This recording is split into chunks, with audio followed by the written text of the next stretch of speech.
Bismillahirrahmanirrahim. Assalamualaikum warahmatullahi wabarakatuh. Pemirsa channel terpilih Anda TV dan juga pendengar Persada FM dimanapun Anda berada. Alhamdulillah di kebersamaan kita pagi hari ini kita dipertemukan kembali dalam acara Sakti Sehat Bergizi. Dan di hari Kamis ini kita akan bertemu dengan Mbak Aulia Idris. Kita sapa. Assalamualaikum warahmatullahi wabarakatuh. Mbak Lia. Waalaikumsalam warahmatullahi wabarakatuh, Mbak Isna. Iya, kabar baik Mbak Lia? Alhamdulillah sehat, ya. baik dan semangat ya. Alhamdulillah. Dan di pagi hari ini tema kita mengenai mengolah bahan pangan sumber protein nih Mbak Lia. Karena kita kan melanjutkan materi kemarin ya Mbak Isna. Setelah kita bicara tentang makanan pokok, kemudian dari bagian makronutrien itu juga ada protein sebagai lauk pauk yang kita kenal selama ini untuk makanan kita sehari-hari. Nah, kemarin kita sudah bahas tentang protein itu ada apa saja. Ada protein hewani, ada protein nabati, kemudian fungsinya untuk apa protein itu, sekilas untuk pertumbuhan, untuk kecerdasan, kemudian juga untuk menjaga stamina tubuh sebagai sumber imunitas. Protein juga berfungsi untuk pertumbuhan atau mengganti sel-sel tubuh yang rusak. Iya. Nah, hari ini kita akan coba bahas kembali lanjutan dari protein tentang bagaimana cara kita mengolah protein itu supaya kita bisa mendapatkan hasil yang maksimal. Iya, baik. Dan kami nanti juga mengundang partisipasi Anda pemirsa dan juga pendengar di 02716793000 atau di 08112553000. Ya Mbak Lia, untuk tema kita pagi hari ini mengenai mengolah bahan pangan sumber protein ini Mbak Lia. Bisa disampaikan terlebih dahulu Mbak Lia. Baik, terima kasih Mbak Isna. Bapak Ibu yang ada di rumah, dimanapun Anda berada, kami berharap saat ini berada dalam keadaan yang sangat baik, sehat walafiat, bahagia, selalu dalam lindungan Allah Subhanahu wa Ta'ala. Untuk yang sedang sakit, semoga diberikan kesembuhan, kesabaran, dan semangat untuk kembali sembuh, dan sakit ini bisa menjadi kafaroh atau juga penggugur dosa-dosa kita. Sementara untuk yang mungkin sedang bersedih dalam suasana hati yang kurang baik, semoga Allah juga berikan ketenangan, kesabaran, dan ketabahan. Insya Allah Allah akan berikan yang terbaik untuk kita semua. Amin ya Rabbal Alamin. Dan hari ini perkenalkan saya untuk kembali menyapa Bapak Ibu. Kita akan berbincang-bincang, berbagi ilmu tentang protein ya. Protein kemarin sudah kita bahas, sumbernya ada protein hewani, ada protein nabati, di mana protein ini juga menjadi bagian dari makronutrien di dalam kebutuhan tubuh manusia. Ada karbohidrat, ada protein, ada lemak, vitamin, mineral, dan tentunya ada air. Nah, karbohidrat sudah kita bahas dalam bentuk makanan pokok. Apa karbohidrat? Karbohidrat sumber zat tenaga untuk manusia, di mana 1 gram karbohidrat atau hidrat arang ini akan menghasilkan 4 kalori ya 1 gramnya. Jadi kalau kita makan 100 gram tinggal dikalikan. Sumber apa? Sumber tenaga. Nah, protein selain sebagai sumber kekebalan tubuh untuk pertumbuhan sel dan sebagainya, ternyata juga berfungsi sebagai sumber tenaga. Ya, sumber tenaga. Berapa kalori dihasilkan dari protein? Sama dengan karbohidrat. 1 gram protein akan menghasilkan 4 kalori. Jadi kalau makan 100 gram protein sama akan menghasilkan sekitar 400 kalori. Jadi ini terus kita akan mengalihkan, mengkonversikan. Kalau memang kita ada rezeki bagus, memang makannya lengkap. Tapi kalau pas nggak ada, ini adanya hanya protein, akan lebih bagus karena protein ini fungsinya juga sebagai sumber pertumbuhan, untuk kekebalan, untuk kecerdasan, penyembuhan luka, dan lain sebagainya. Nah, berdasarkan sifatnya, protein ini mudah tergumpal, terkoagulasi ya, dan dia kalau diolah juga bisa menjadi rusak karena sifat protein itu. Nah, kita akan coba perhatikan dari slide yang hari ini telah saya siapkan bahwa protein ya itu bisa kita dapatkan dari protein hewani. Hewani itu kita bisa dapat dari ayam, daging, telur, ikan ya. Ini sebagai sumber protein hewaninya. Kemudian kalau dari nabati kita bisa dapat apa? Dari kacang-kacangan, kemudian dari hasil olah kacang. Contoh apa? Fermentasi kacang kedelai, di mana kacang ini diolah menjadi tahu, tempe, tauco, susu kedelai dan lain sebagainya. Ini sudah bisa kita dapatkan dari sumber protein tadi. Nah, dari sumber protein yang sudah tersedia itu nanti memiliki sifat ya. Sifatnya apa? Dia mudah terkoagulasi atau tergumpal oleh panas ya. Sumber protein ini mudah tergumpal oleh panas. Contoh, kita masak daging, sebentar saja kita tumis dia cepat sekali matang, apalagi kalau ikan. Ikan itu kalau kita masukkan ke dalam cairan panas dia cepat banget matang. Udang, cumi, kalau terjadi overheat atau overcook, kelamaan kita mengolah bahan makanan protein ini, satu, jadi alot, keras. Kemudian yang kedua, sifat proteinnya nanti menjadi hilang atau rusak ya. Nah, ini kita perhatikan ya, ada sumber pangannya. Protein tadi kita dapatkan di sekeliling kita, Bapak Ibu, bisa ayam, bisa telur, bisa susu, ikan ya, kemudian juga bisa daging, hasil ikan air tawar, hasil ikan air laut, ini bisa kita konsumsi semuanya sebagai sumber protein ya. Itu adalah sumber protein hewan tadi ya. Nah, kalau dari protein nabati kita bisa dapatkan dari tahu, tempe, tauco, kecap, tausi, hasil olah dari kacang-kacangan yang difermentasi itu bisa. Nah, di sini nanti kita akan bicara protein itu sifatnya apa? Mudah tergumpal, mudah terkoagulasi oleh panas. Panas ini merusak sifat protein. Akibatnya apa? Olahannya harus pinter. Jadi bagaimana kita olah tidak dengan panas yang berlebih. Misalnya tempe, tahu bisa kita ungkep, bisa kita pepes ya, kemudian juga bisa direbus ya, dipanggang sebentar, di steam atau dikukus. Tapi masyarakat kita kebanyakan suka ngolahnya dengan cara yang digoreng. Padahal digoreng itu sifatnya membuat protein tadi tergumpal, membuat protein menjadi susah untuk dicerna.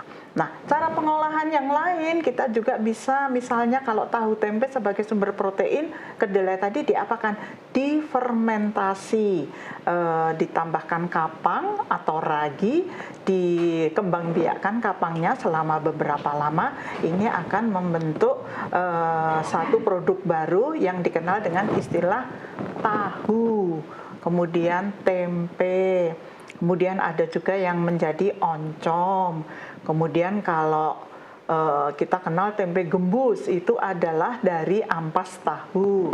Kemudian ada tauco. Tauco itu adalah produk fermentasi dari kacang kedelai. Ya, biasanya nih dikenal untuk aneka olahan tumisan. Kemudian kita bisa melalui proses penggilingan. Penggilingan itu diapakan ya, kacang kedelai kadang ada yang digiling, kemudian ada yang diolah. Dari penggilingan itu nanti kita bisa dapatkan tepung kedelai ya. Ada tepung kedelai, aneka olahan tepung. Ini dari pengembangan untuk industri. Kemudian limbahnya kedelai bisa kita gunakan untuk apa? Misalnya bisa untuk pakan ternak. Jadi kalau misalnya bikin tahu tempe, Bapak Ibu, ada ampasnya. Ampas tahu tempe ini bisa diolah sebagai sumber protein bagi pakan ternak. Kalau ternak itu memang diambil susunya, maka insya Allah hasil susunya juga akan menjadi lebih banyak karena sumber protein tadi. Nah, itu cara pengolahan. Yang gampang lagi bagaimana Bapak Ibu? Kukus. Kalau kita mau kukus tahunya mau diapain? Dikukus, tahu dihaluskan, ditambahkan telur, kemudian diberi bumbu, dibungkus daun pisang seperti lontong, dikukus, maka dia akan menjadi rolade tahu sebagai sumber protein nabati. Tidak digoreng, paling digoreng nanti dilapis telur atau biarkan saja dia digoreng, dibiarkan dengan posisi rolade, dipotong-potong untuk isian sop. Ini bisa. Nah, kalau protein dikukus di tim, proses kerusakannya menjadi lebih sedikit dibandingkan dengan yang digoreng.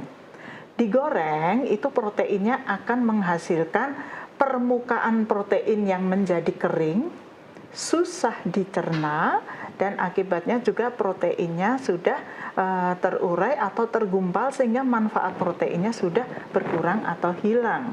Nah, proses protein yang dikukus tadi juga bagus untuk lansia, untuk balita, untuk anak-anak karena mudah dicerna dan diserap oleh tubuh. Itu dari hasil pengolahan kukus.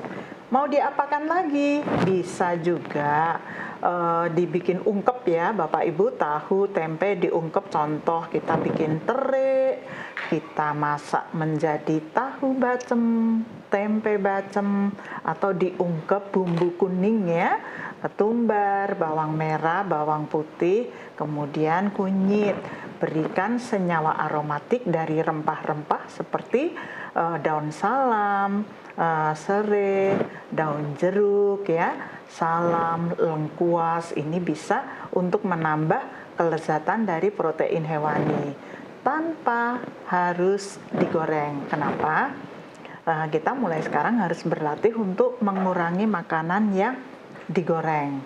Ini juga kembali ke fungsi protein, bahwa protein itu akan lebih dipertahankan kandungan gizinya ketika dia dikukus, tumis, panggang, rebus dibandingkan yang digoreng. Nah, protein yang lain kita bisa apakan?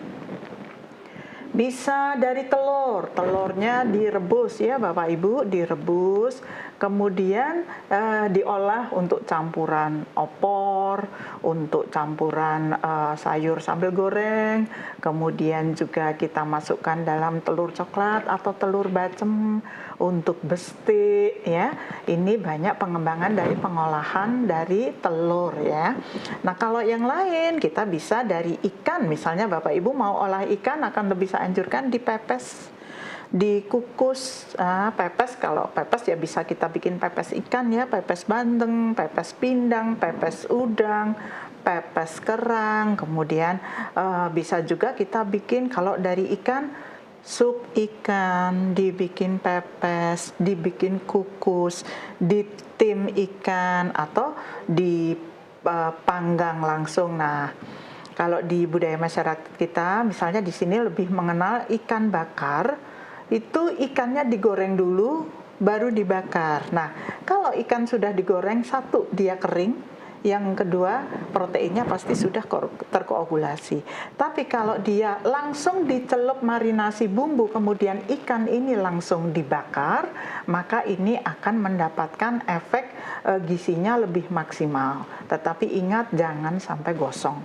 Karena gosong ini juga memicu munculnya senyawa karsinogenik atau pemicu kanker.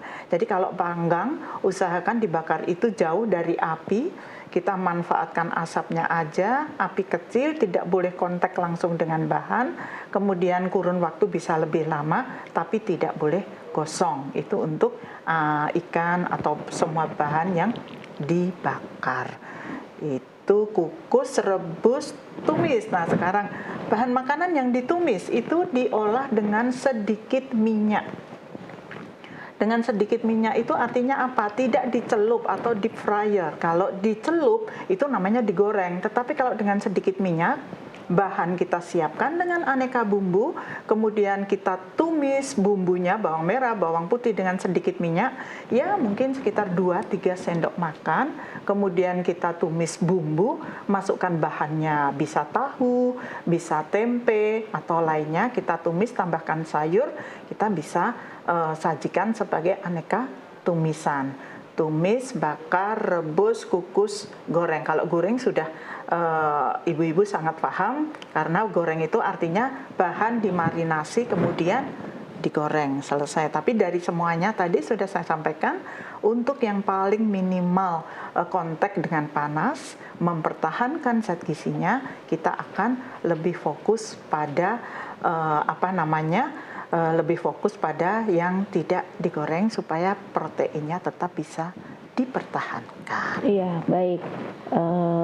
Ya, dan tadi Mbak Lia ya, lebih fokus ke kukus begitu ya, rebus begitu. Nah, kalau untuk tempe gembus sendiri Mbak Lia, apakah itu memang proteinnya lumayan tinggi ini Mbak Lia? Iya, Mbak Isna, kalau kita bersyukur itu sebetulnya gembus itu dibilangnya ati ya. Empuk, kemudian rasanya juga lebih dia lebih mudah menyerap bumbu karena dia mungkin pori-porinya kan banyak ya, dia lebih bisa menyerap bumbu. Nah, tempe gembus itu sebetulnya tadi misalnya ampasnya kita gunakan baguslah yang kasar, kerutnya itu sisa kulit kedelainya kan kita susah tidak bisa mencerna itu Mbak. Ada lapisan lilin ya di kacang kedelai itu bagusnya malah diberikan untuk hewan ternak. Mau untuk campuran pakan bebek, mau untuk campuran sapi, kambing, dia tinggi protein, jadi bagus. Nah, kalau untuk manusia, otomatis lebih bagus lagi. Dia juga bagus untuk manusia karena satu, selain dia sumber protein, dia juga mengandung serat yang sangat tinggi. Dia tidak mudah larut, tapi dia nanti kalau kita makan memberi volume di dalam usus kita sehingga gerak peristaltik usus itu menjadi lancar. Dan ini menyebabkan proses BAB akan menjadi lebih mudah. Kenapa orang itu susah BAB atau terjadi konstipasi? Itu penyebabnya adalah karena kita tidak memiliki serat yang cukup di dalam menunjang gerak peristaltik usus, mendorong sisa makanan yang sudah diserap zat gizinya terjadi proses fermentasi. Kalau tidak ada seratnya, maka otomatis kita juga proses BAB juga akan menjadi lebih sulit. Iya. Baik. Jadi kalau gembus ya. Ternyata bagus ya Mbak Lia ya. Sementara kalau di masyarakat sendiri kan beranggapan tempe gembus itu makanan tidak bergizi ampas, ya. begitu ya. Bener ya, memang ampas tahu ya. Tapi asal jangan digoreng Mbak. Orang kan senangnya digoreng itu kalau gembus. Padahal gembus itu kalau dimasukkan dalam oblok-oblok, dimasukkan dalam sayur lodeh, itu juga enak. Tapi kadang memang agak muncul sedikit rasa getir ya. Mungkin bawaan sifat dari kedelai ya. Cuman di sini boleh saya sampaikan bahwa untuk kedelai itu usahakan dalam posisi matang. Mengolah kedelai itu kalau kita tidak matang benar, maka dia akan menghasilkan gas. Gas itu akan terkumpul di dalam lambung kita yang memicu terjadinya perut kembung. Banyak kentut, mohon maaf. Nah, ini juga bisa dipicu kita banyak makan kedelai, tapi kedelainya belum matang. Contoh, Bapak Ibu ngemil edamame atau kedelai rebus, kedelai godok begitu ya. Asal ngerebusnya matang benar, nanti insya Allah dia tidak memicu terjadinya kembung. Begitu. Iya, kalau dari tempe dengan tahu sendiri Mbak Lia, untuk proteinnya itu lebih banyak mana ini? Itu bagus ya, sebetulnya dua-duanya sumbernya sama, tetapi insya Allah kalau di dalam proses tahu itu sebetulnya sudah ada proses pengolahan dengan panas. Maka dalam kondisi demikian, protein tahu ini juga akan menjadi lebih kecil daripada protein tempe. Sementara kalau tempe itu kadang-kadang sudah gitu kan diperes ya. Diperes, diambil ampasnya. Yang dibekukan itu kan sari tahunya. dari sisi serat, maka otomatis yang lebih bagus juga tempe karena seratnya menjadi lebih banyak, lebih mudah dikonsumsi, menghasilkan serat untuk membantu gerak peristaltik usus. Tapi dari sisi zat gizi sebetulnya dua-duanya adalah sama-sama dari kedelai. Tapi ingat, tahu itu melalui proses pengolahan yang agak double-double ya, direbusnya lama, kemudian dipres, terus nanti dibumbuin, diolah lagi. Kalau tempe juga sebetulnya tahu itu udah mateng. Kalau kita misalnya udah olah, kita kasih bumbu, tumis sedikit itu sudah mateng. Atau yang lebih bagus sekarang itu orang ada olahan tahu susu ya, mungkin itu dari Jombang, dari beberapa daerah yang unggul dalam pengolahan tahu itu tidak bau. Makanya proses pengolahan yang bagus, tahu itu kriterianya tidak berasa asam, tidak berbau yang menyimpang. Jadi hati-hati untuk para pengusaha tahu, karena ini sumber protein, dia mudah sekali terjadi rusak. Makanya kalau kita belanja ke pasar, belanja tahu dicium. Karena itu untuk memastikan bahwa produk ini tidak terjadi penyimpangan aroma, kemudian dari tekstur juga tidak boleh hancur, tapi ingat ada juga para pengusaha yang nakal mungkin ya menambahkan pengenyal, kemudian menambahkan bahan pengawet, bahan pewarna. Nah ini hati-hati. Kalau tempe biasanya dia plain, tidak ada penambahan warna, tidak ada penambahan rasa, dan tempe itu ada kapang, Rhizopus oligosporus, yang fungsinya akan mengembangkan tempe menjadi lebih mudah dicerna. Makanan itu saat ini tempe dari Indonesia sudah diakui oleh UNESCO sebagai kekayaan asli Indonesia, dan ini sangat berkembang pesat. Bahkan di luar negeri banyak orang Indonesia di luar negeri yang mengembangkan industri tempe gitu ya bilangnya, dan di sana dijual sangat mahal. Jadi tempe karena kebetulan kita itu kan juga kedelainya mudah didapat itu ya, pengolahannya hanya dengan direbus, dikupas kulitnya, ditambahkan ragi, kemudian dibungkus untuk fermentasi selama beberapa hari, jadilah tempe. Ada yang menggunakan daun, kalau dulu kita gunakan daun jati. Itu kenapa daun jati? Di daun jati itu tersimpan beberapa bakteri yang berguna untuk proses fermentasi tempe. Tapi sekarang seiring waktu orang mulai mengembangkan pakai plastik. Nah ini sebetulnya diminimalisir ya, karena mungkin mencari daun menjadi lebih sulit saat ini, orang memudahkan dengan plastik. Jadi untuk Bapak Ibu segala sesuatu yang kembali ke natural itu akan lebih sehat dan lebih bagus. Demikian Mbak Isna. Iya, baik. Nah, kalau untuk yang ini Mbak Lia, yang ketika tempe itu dari plastiknya sendiri begitu, itu memang apakah memang nantinya berpengaruh pada kondisi gizinya sendiri nih Mbak Lia? Begitu ya. Plastik itu akan bereaksi jika makanan itu panas. Tapi pada proses fermentasi tempe itu plastik itu kedelai itu diragikan dalam kondisi dingin. Jadi tidak ada kontak panas ketika proses fermentasi tempe. Nah, pada kondisi ini tempe menjadi aman. Tetapi kalau nanti tempenya diolah kemudian dibungkus dengan plastik yang panas, ini menjadi berbahaya. Karena suhu panas itu akan menguraikan senyawa kimia yang ada di dalam plastik sehingga terjadi kontak dengan bahan makanan tadi. Terkadang pada kondisi tertentu bisa menghasilkan racun-racun tertentu, dan dalam kurun waktu lama racun ini kalau terakumulasi di dalam tubuh manusia akan memicu terjadinya kanker. Iya, baik. Mbak Lia, kita nanti akan lanjutkan di sesi yang kedua begitu ya. Dan pemirsa dan juga pendengar tetap bersama dengan kami di saat ini akan kembali selepas beberapa informasi yang berikut ini.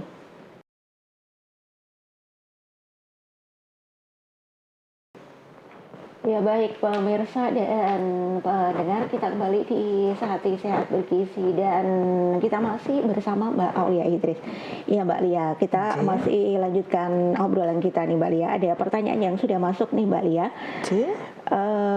dari hamba Allah di Sragen, anak saya di pondok suka saya bawakan telur asin. Apa telur asin itu masih ada protein yang tinggi begitu, Mbak Oh Ria? gitu. Terima kasih Ibu yang ada di Sragen. Semoga Ananda istiqomah dalam belajar, tetap sabar dalam berjuang, dan orang tua selalu mendoakan ya untuk mengiringi kesuksesan Ananda.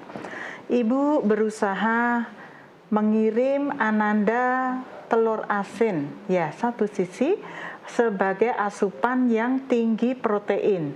Mungkin Ibu kan dalam hal ini berpikiran bahwa telur asin itu awet, Ananda juga lebih mudah makannya, begitu ya. Saya belum tahu apakah di asrama di sana boleh masak apa tidak ya. Jadi sebetulnya kalau misalnya anak-anak ini menambah konsumsinya dengan telur rebus, itu sangat bagus. Kalau telur rebus itu kan dadakan nggak boleh disimpan lama ya Ibu. Begini, telur asin itu adalah salah satu bentuk pengolahan pengawetan pangan. Tetapi ingat, di dalam pengolahan telur asin itu ada penambahan garam yang fungsinya satu untuk mengawetkan, yang kedua menambah cita rasa. Tetapi di sini penggunaan garam cukup besar ya, komposisi perbandingan antara cairan dengan garam cukup tinggi. Jadi kalau dikonsumsi dalam jumlah besar, kemudian waktunya lama, sering, ini saya mengkhawatirkan akan bisa memicu tingginya tensi darah pada putra ibu ya. Jadi bisa memicu terjadinya hipertensi jika dalam kurun waktu lama. Untuk ini Ananda sebaiknya selalu cek tensinya dengan bagus. Kemudian juga kalau telur asin kandungan gizinya tentunya masih ada bagus. Di sana ada putih telur, di sana ada kuning telur. Ini proteinnya bagus. Hanya harus bijaksana dalam mengkonsumsinya untuk tidak terlalu banyak atau terlalu sering. Atau akan sangat bagus misalnya Ananda bekalnya adalah telur ayam, nanti bisa dititip di kantin sekolah untuk direbuskan, mungkin bisa gabungan sama teman-teman. Ini adalah salah satu makanan yang sangat bergizi. Jadi untuk anak-anak misalnya di pondok boleh, daripada jajan coklat, wafer dan lain sebagainya, akan lebih saya anjurkan camilannya itu adalah telur rebus. Pagi sore satu-satu tambah minum susu. Wah, itu sehat banget untuk kesehatan kalsiumnya, untuk imunitas dari proteinnya. Ya, ini akan sangat bagus. Atau Ibu bawakan aneka kacang-kacangan, Bu ya, kacang yang tidak terlalu asin ya. Kacang yang tidak terlalu asin karena kecenderungan penambahan garam tinggi itu fungsinya mengawetkan, tetapi satu sisi yang lain dia juga bisa merugikan kesehatan kita. Aneka kacang-kacangan bagus, telur rebus bagus ya Bu ya, atau susu dibikin susu bubuk kan minumnya juga lebih mudah, tinggal mengencerkan, lebih aman, lebih sehat, lebih bagus. Semangat Ibu, terima kasih sudah selalu memperhatikan Ananda dengan memberikan bekal-bekal makanan yang sehat, protein seperti telur asin tadi. Terima kasih Bu. Ya, ini ada pertanyaan kembali Mbak Ria. Kalau untuk anak di bawah usia 5 tahun itu apakah juga diperbolehkan dan apakah ada manfaatnya untuk balita begitu? Diberikan apa Mbak? Telur asin. Oh, telur asin. Oh ya. Ya itu tadi Bu, boleh tapi jangan terlalu sering ya. Jadi untuk telur asin atau berikan kuningnya aja ya. Karena putihnya itu sebetulnya putih itu sumber protein, tetapi dia mengandung garam yang cukup tinggi.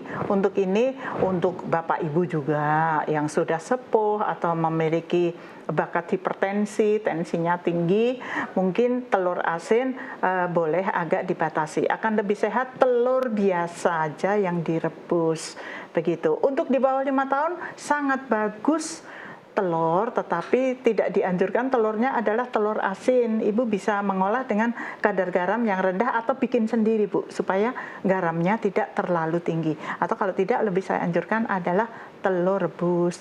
telur pindang yang dibumbu dengan daun jambu, daun salam, kupasan bawang merah, bawang putih, sehingga menjadi aromatik supaya putih telur itu tidak terlalu amis ya. Telur itu kan memang bakatnya amis. Sekian Ibu, kalau ingin menambahkan untuk Kanada boleh, tapi tidak terlalu sering, Ije. Monika. Ya, baik. Kemudian ada pertanyaan kembali nih Mbak Lia dari Mbak Sari di Solo. Kalau kacang tolo apa juga merupakan sumber protein begitu? Oh iya, kacang tolo bagus sekali. Ini juga kacang-kacangan ya. Kacang tolo itu yang pohonnya dari kacang panjang ya Mbak Isna ya? Betul ya? Iya, betul. Yang dulu ada yang warnanya merah ya, sekarang itu kayak agak putih-putih ya. Emang beda varietas mungkin ya? Jenisnya ya. beda ya. Iya. Tapi kalau sayuran itu merah, otomatis semakin berwarna sayuran semakin tinggi zat gizinya. Contoh kita makan brokoli ya, semakin gelap itu klorofilnya semakin tinggi, itu kandungan zat gizinya juga semakin bagus. Kacang tolo atau dibilangnya kacang tunggak ya untuk bahasa Indonesia itu sangat bagus. Biasanya di sini untuk bikin apa ya? Untuk aneka olahan ya, aneka olahan selain sambal goreng kacang tolo. Juga kalau saya pernah tugas waktu itu di Pulau Madura, itu mereka itu punya snack dari hasil olah kacang tolo. Jadi kacang tolo itu kering kan ya, digoreng, diberikan bumbu seperti kering tempe, ada asemnya dari asem. Nah itu namanya kacang otok. Nah, itu untuk camilan sehari-hari juga sangat bagus, tapi perhatikan bumbu penggunaan gulanya, ya. Jadi untuk otok, untuk camilan, untuk ibu hamil, ibu menyusui itu bagus karena dia akan menunjang produksi ASI. Kacang tunggak, kemudian juga ada kacang yang merah itu kacang merah ya toh, ada kacang merah itu kan hasil kupas ya, kemudian dikeringkan. Ibu juga bisa mengolah kacang koro itu direbus, kemudian juga dimakan sebagai lalap, tambahkan sambal atau untuk urapan, untuk pecel ini bagus Bu untuk sumber protein. Jadi kesimpulannya kacang tolo bergizi, sangat bergizi, tinggi serat, tinggi kalsium, tinggi fosfor, dan ini sangat berguna untuk kesehatan kita, kesehatan gigi-gigi, tulang belulang, rambut dan sebagainya. Ya, kalau konsumsi kacang panjang itu berarti otomatis di dalamnya ada kacangnya, ya, Mbak Lia? Lebih ke serat Mbak, iya. Kacang panjang karena kan kacangnya belum matang. Iya. Ya, berarti kan masih muda ya. Kalau dia sudah semakin tua berarti zat tepungnya makin bertambah. Kemudian warna merah itu juga mengandung antioksidan. Jadi fungsi kacang itu menanam kacang panjang sangat berguna. Mudah berguna untuk lalap, untuk gudangan, untuk urapan.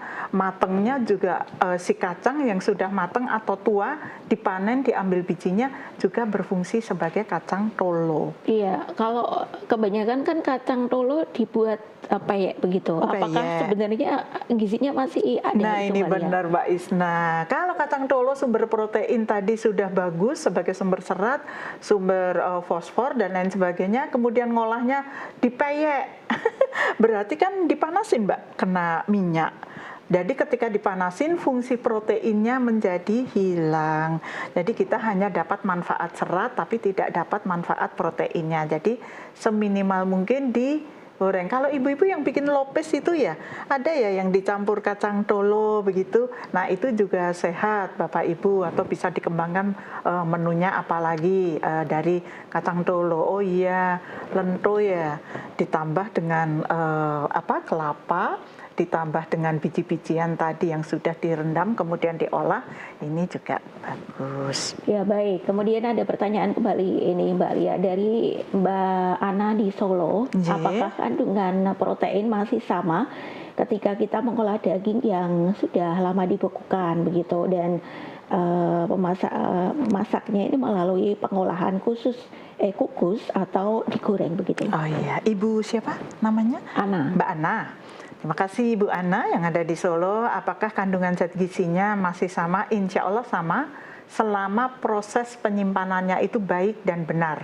Nah tadi sebenarnya saya kebetulan ini sekalian saya masukkan materi bahwa cara penyimpanan protein itu harus benar karena protein ini adalah sumber protein, sumber berkembang biaknya bakteri jika terjadi kesalahan penyimpanan. Maka sumber makanan protein ini sangat mudah terjadi pembusukan. Untuk mencegah terjadinya pembusukan ada perlakuan suhu dingin untuk mengawetkan. Pertama, begitu daging itu sudah datang, misalnya mungkin dari pasar dan lain sebagainya, jangan dicuci. Karena kalau dicuci dia berarti ketempelan bakteri dari air mentah. Segera dibekukan. Cara membekukan nggak bisa tiba-tiba. Pertama dinginkan dulu di kulkas ya. Setelah dia mencapai suhu yang optimum, sudah kita dinginkan di kulkas misalnya semalam, baru dibungkus rapat, bekukan di dalam freezer. Ini adalah penyimpanan daging. Nah, apakah Ibu Ana menyimpannya demikian? Apakah kandungan gizinya sama? Seharusnya sama. Suatu saat Ibu akan mengolah daging yang udah disimpan itu misalnya 2 bulan, 3 bulan, bahkan mungkin bisa setahun, itu daging yang sudah kita bekukan tadi itu tidak boleh tiba-tiba ditowing dengan cara direndam air. Ya, yang benar taruh dulu di kulkas semalaman supaya daging ini yang membeku ini menjadi cair. Ya, cair setelah itu kita cuci bersih baru diolah seperti biasa. Kandungan gizinya sama, insya Allah sama selama proses pengolahannya benar. Ya, jadi sekarang orang sudah mulai mengenal teknologi pembekuan sebagai pengawetan pangan. Tadi diolahnya dengan cara apa Mbak? Ditumis atau dikukus kemudian kukus, udah dikukus ya? Begitu. Setelah matangnya atau setelah mentahnya? Setelah dikukus, digoreng. Berarti diolah apa ini ya? Bukan rendang ya? Dikukus kemudian digoreng. Nah, dikukus itu sudah terjadi 1 kali perusakan protein, ditambah digoreng berarti kita sudah merusak 2 kali kandungan protein. Jadi seminimal mungkin Ibu dagingnya diolah tidak terpapar panas secara berlebihan. Cara mengolahnya juga tidak dengan api yang besar, karena api yang besar ini menyebabkan protein ini menjadi keras, alot, susah dicerna, kemudian juga susah diserap oleh tubuh. 1 kali mengolah makanan itu 1 kali kita merusak kandungan gizinya. 2 kali mengolah makanan berarti kita 2 kali merusak kandungan gizinya. 1 kali mengukus, 1 kali merusak.